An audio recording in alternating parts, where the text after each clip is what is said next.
Ralph Waldo Emerson's speech, The American Scholar.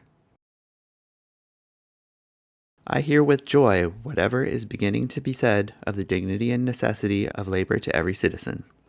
There is virtue yet in the hoe and the spade, for learned as well as unlearned hands. And labor is everywhere welcome. Always we are invited to work. Only be this limitation observed, that a man shall not for the sake of wider activity sacrifice any opinion to the popular judgments and modes of action. I have spoken of the education of the scholar by nature, by books, and by action. It remains to say somewhat of his duties. They are such as become man thinking. They may all be comprised in self-trust. The office of the scholar is to cheer, to raise, and to guide men by showing them facts amidst appearances. He plies the slow, unhonored, and unpaid task of observation. Flamsteed and Herschel, in their glazed observatories, may catalogue the stars with the praise of all men, and, the results being splendid and useful, honor is sure. But he, in his private observatory, cataloguing obscure and nebulous stars of the human mind, which as yet no man has thought of as such, watching days and months, sometimes for a few facts, correcting still his old records, must relinquish display and immediate fame. In the long periods of his preparation he must betray often an ignorance and shiftlessness in popular arts, incurring the disdain of the able who shoulder him aside. Long he must stammer in his speech, often forgo the living for the dead. Worse yet, he must accept, how often, poverty and solitude.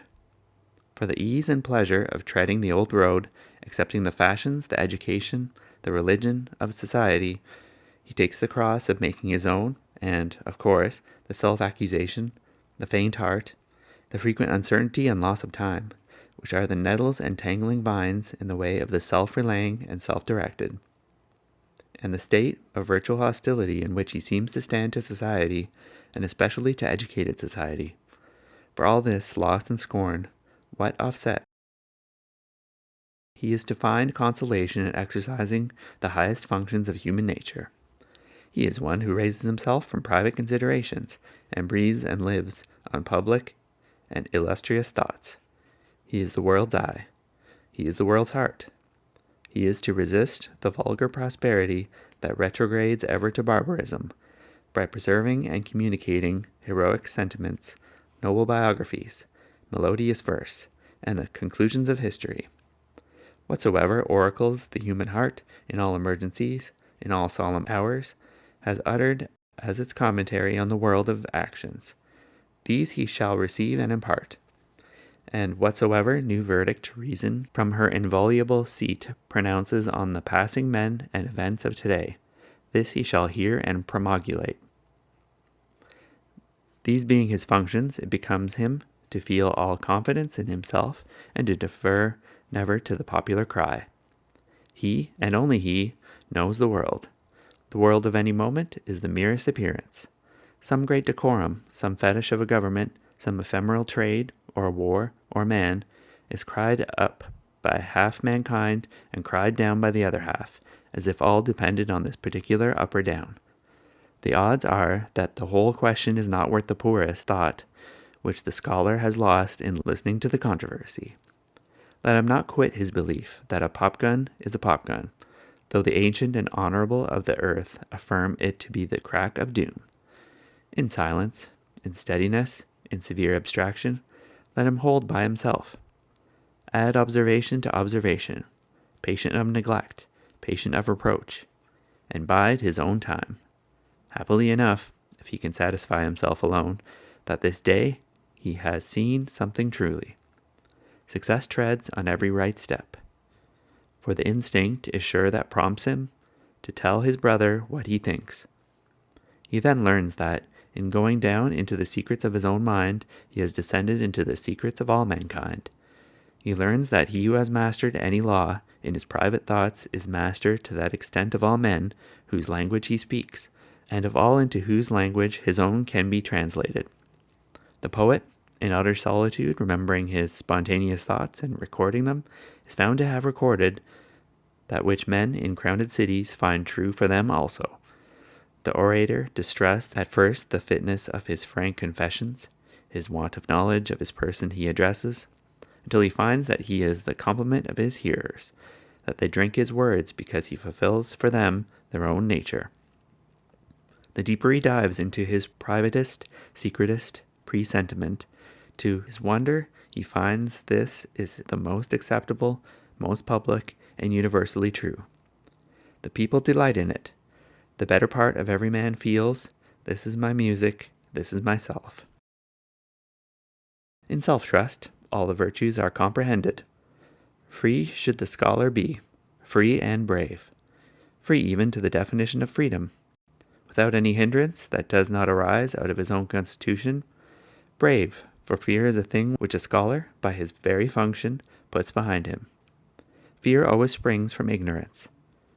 It is a shame to him if his tranquility amid dangerous times arises from the presumption that, like children and women, he is a protected class, or if he seeks a temporary peace by the division of his thoughts from politics or vexed questions, hiding his head like an ostrich in the flowering bushes, peeping into microscopes and turning rhymes as a boy whistles to keep his courage up. So is the danger a danger still, and so is the fear worse. Mankind, let him turn and face it. Let him look into its eye and search its nature, inspect its origin, see the whelp of this lion, which lies no great way back. He will then find in himself a perfect comprehension of its nature and extent.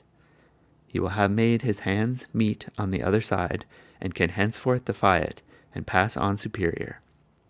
The world is his, who can see through its pretension. What deafness, what stone-blind custom, what overgrown error you behold, is there only by sufferance, by your sufferance. See it to be a lie, and you have already dealt it its mortal blow. Yes, we are the cowed, we the trustless. It is a mischievous notion that we are come late into nature, that the world was finished a long time ago. As the world was plastic and fluid in the hands of God, so it is ever so much of his attributes as we bring to it. To ignorance and sin it is flint. They adapt themselves to it as they may. But in proportion as a man has anything in him divine, the firmament flows before him and takes his signet and form. Not he is great who can alter matter, but he who can alter my state of mind.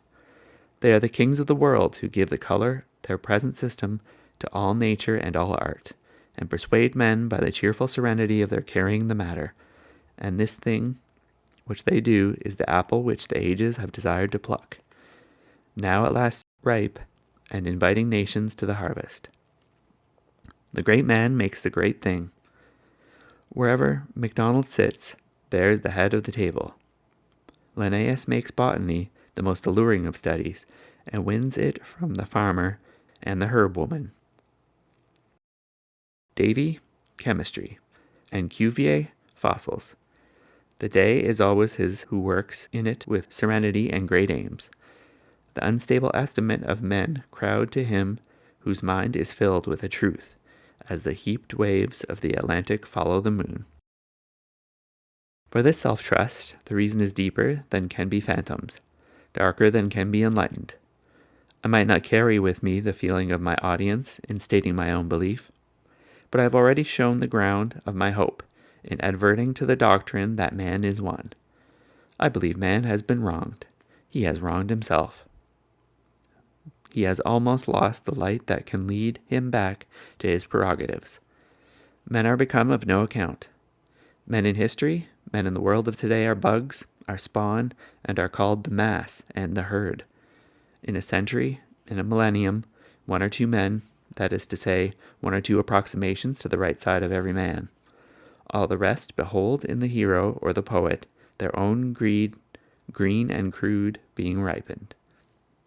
Yes, and are content to be less, so that may attain to its full stature. What a testimony, full of grandeur, full of pity, is borne to the demands of his own nature by the poor clansman, the poor partisan, who rejoices in the glory of his chief. The poor and the low find some amends to their immense moral capacity, for their acquiescence in a political and social inferiority. They are content to be brushed like flies from the path of a great person, so that justice shall be done by him to that common nature which it is the dearest desire of all to see enlarged and glorified. They sun themselves in the great man's light, and feel it to be their own element. They cast the dignity of man from their downtrodden selves upon the shoulders of a hero, and will perish to add one drop of blood to make that great heart beat. Those giant sinews combat and conquer. He lives for us, and we live in him. Men such as they are very naturally seek money or power, and power because it is as good as money, the spoils, so-called, of office. And why not? For they aspire to the highest, and this, in their sleepwalking, they dream is highest. Wake them, and they shall quit the false good, and leap to the true, and leave government to clerks and desks. Their revolution is to be wrought by the gradual domestication of the idea of culture. The main enterprise of the world, for splendor, for extent, is the upbuilding of a man. Here are the materials strewn along the ground. The private life of one man shall be a more illustrious monarchy, more formidable to its enemy, more sweet and serene in its influence to its friend, than any kingdom in history. For a man, rightly viewed, comprehendeth the particular natures of all men. Each philosopher, each bard, each actor has only done for me, as by a delegate, what one day I can do for myself. The books which once we valued more than the apple of the eye, we have quite exhausted. What is that but saying that we have come up with the point of view which the universal mind took through the eyes of one scribe? We have been that man and have passed on. First one, then another. We drain all cisterns, and, waxing greater by all these supplies, we crave a better and more abundant food. The man has never lived that can feed us ever. The human mind cannot be enshrined in a person who shall set a barrier on any one side to this unboundable empire. It is one central fire which, flaming now out of the lips of Etna, lightens the capes of Sicily, and now out of the throat of Vesuvius illuminates the towers and vineyards of Naples. It is one light which beams out of 1,000 stars. It is one soul which animates all men.